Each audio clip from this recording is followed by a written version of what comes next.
ನಮಸ್ಕಾರ ದೇವರು. ಧರ್ಮಸ್ಥಳದಿಂದ ಗಾಡಿ ಬಂದು ಬೆಳಗ್ಗೆ ಗಾಡಿ ಹೊಸಕೋಟೆಯಲ್ಲಿ ಮಲಗಿದೆ. ಬಿಸಿಲು ಬಂತು, ಎಚ್ಚರ ಆಯಿತು. ಸೂರ್ಯಂಗೆ ನಾನು ಮಲಗೋದು ಇಷ್ಟ ಇಲ್ಲ ಅನಿಸುತ್ತೆ. ಅಲ್ಲಿಂದ ಹಂಗೆ ಗಾಡಿ ವಾಟರ್ ವಾಶ್ಗಂತ ನಮ್ಮ ಹುಡುಗನ ಅಂಗಡಿ ಹತ್ರ ಹೋದೆ. ಗಾಡಿ ವಾಟರ್ ವಾಶ್ ಮಾಡಿಕೊಂಡು ಅಲ್ಲಿಂದ ನಮ್ಮ ಹುಡುಗ ನಮ್ಮ ತಮ್ಮ ಒಬ್ಬ ಮನೋಜ್ ಅಂತ ಅವ್ನಿಗೊಂದು ಗಾಡಿ ಬೇಕಿತ್ತು. ಒಂದು ತಿಂಗಳಿಂದ ಹುಡ್ಕಾಡ್ತಾಯಿದ್ವಿ 7 ಸೀಟ್ರು ಕಾರು.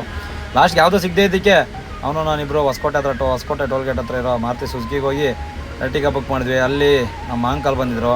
ಎಲ್ಲರನ್ನೂ ವೀಡಿಯೋ ಮಾಡ್ತೀವಿ, ನಾನು ಮಾಡೋ ಅಂತಂದಿದ್ದಕ್ಕೋಸ್ಕರ ಅವ್ರನ್ನೂ ಒಂದು ಕಡೆ ವೀಡಿಯೋ ಮಾಡಿಕೊಂಡು ಇಡೀ ನಮ್ಮೂರು ದಂಧೆನೇ ಹೋಗಿತ್ತು. ದಂಧೆ ಅಂದರೆ ನಾವೇನು ಯಾವುದೋ ದಂಧೆ ಮಾಡೋಕ್ಕೆ ಹೋಗಿರಲಿಲ್ಲ, ಕಾರ್ನ ಬುಕ್ ಮಾಡೋಕ್ಕೆ ಹೋಗಿದ್ವಿ.